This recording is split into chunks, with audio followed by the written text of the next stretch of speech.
Before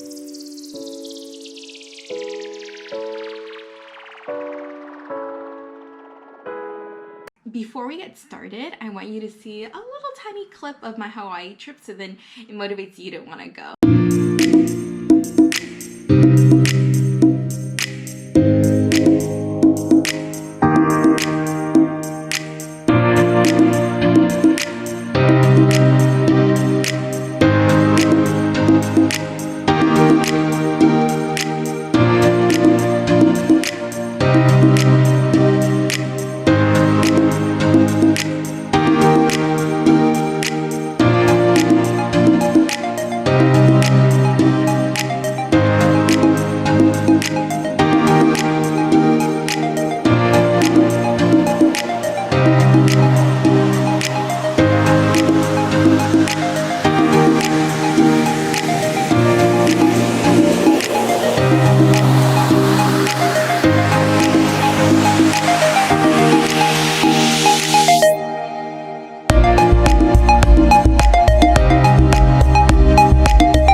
This is Jenny.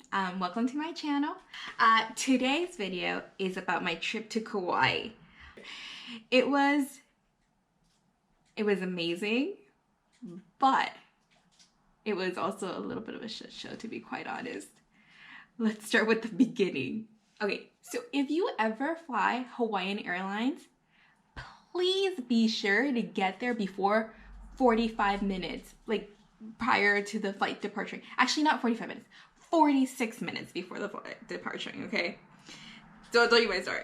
So we were driving from Temecula to the airport LAX, already horror story. We got out of the house, we left at 5 a.m. The issue was that day, for some reason, the airport had so much traffic. We were at the number 1 terminal going all the way to number 5. It took us about an hour. So when we got there to the Hawaiian Airlines booth, whatever thing, it was exactly 45 minutes before departure.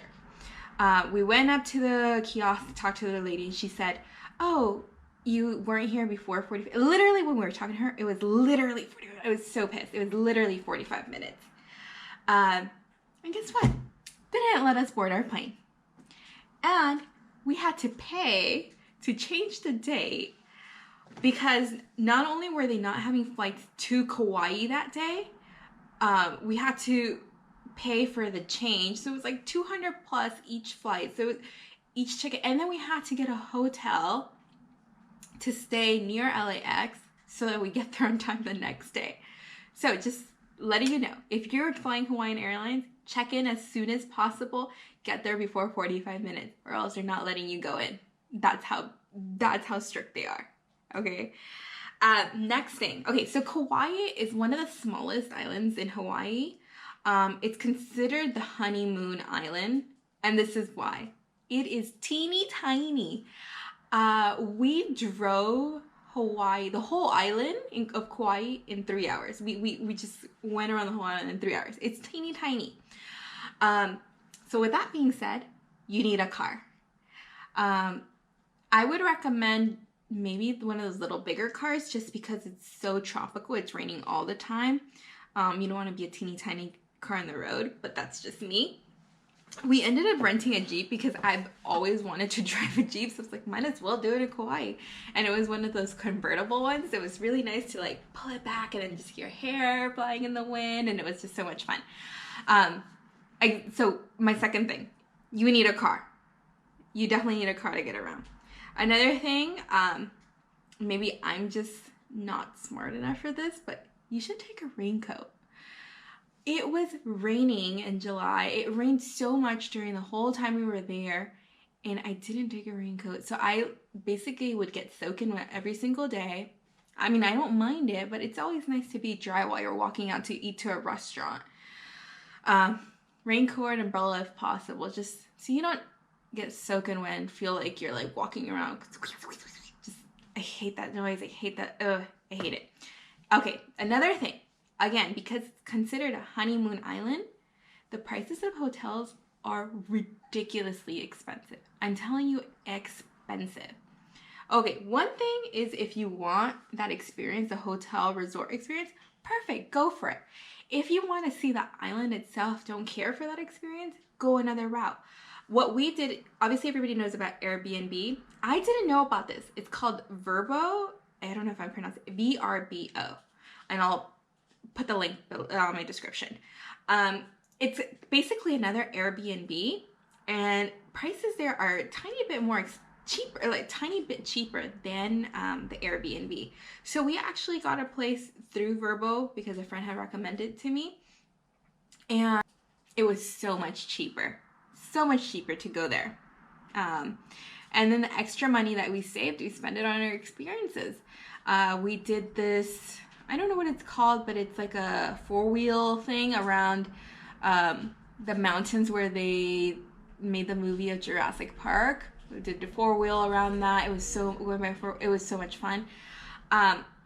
Another thing, this is what I didn't know until I got there and I was starving to death. Okay, so on our first day, we got there super early, went around, ate, so much fun, whatever. Okay, so we ended up getting hungry. Oh, we ate a late lunch. So we ate lunch at around 3, and we ended up getting hungry around 9. And so we're Yelping, we're Googling, where can we find something to eat? Nothing. Everything was closed on Monday, 9 p.m. Everything. So we're like, what the heck do we do? Luckily, there was the one restaurant that was open that was literally 3 blocks away from where we were staying. That was the one thing that was open. We went to that restaurant. It was not really a restaurant, it's a lounge, but they served food. So we went there to eat at 9:30, 10 o'clock at night. So if you're gonna go, 2 things you need to know. Either if you're a late eater, just go to the grocery store, stock up on food, and cook there, or eat early because you're not gonna find something open late. That's the one thing I was like, man. Another thing is the nightlife.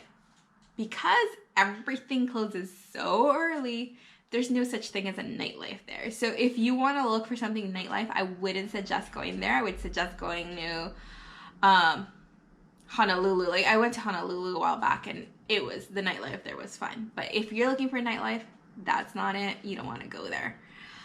Well, we didn't have an itinerary, so I would suggest always having an itinerary. Like we were just thinking we were cool. We didn't have to have an itinerary. We'll figure it out when we get there. But this is where it was important. We wanted to go hiking at the Nepali National Park, and we realized on our way there that we needed a permit. So we ended up trying to go online and see if we could get a permit, and guess what? These permits are really hard to get. So you have to get this permit before even you're there. So it's we ended up somehow sneaking in. Sorry, we sneaked in. And we walked a little bit of it, but it would be well worth it if you have a permit so you don't have to sneak in how we did to get in. And I wouldn't recommend sneaking in anyways. They're starting to do this, they're starting to actually enforce it. When we got there, they were starting to barely enforce it, but I think now it's been almost a year. They're pretty good at enforcing it now. So just letting you know, make those reservations, get that permit. It's a car permit and also like a hiking permit that you need to get. If you don't get that car permit, you have to leave your car really far down and either walk or take a shuttle. And then if you don't have a permit for the hiking, the shuttle won't take you all the way up. So think about that. Another thing that I didn't cross my mind and it should have crossed my mind is getting hiking shoes. I took my running shoes, and by the end of the hike, they were so muddy, it's not even worth taking them home. I just threw them away. They're just so bad. So either buying hiking shoes or taking shoes you are okay with throwing away, because you're gonna probably throw them away. It gets so muddy there, it's just not worth even cleaning them. And so that's what we did in Kauai.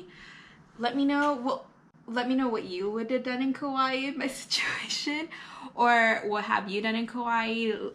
Put your comment on the comments, put your itinerary. I would love to know. I would actually want to go back because there were so many things that we missed because we were going without an itinerary. We were going on a limb. So let me know. If you like this video, please subscribe, like, and comment.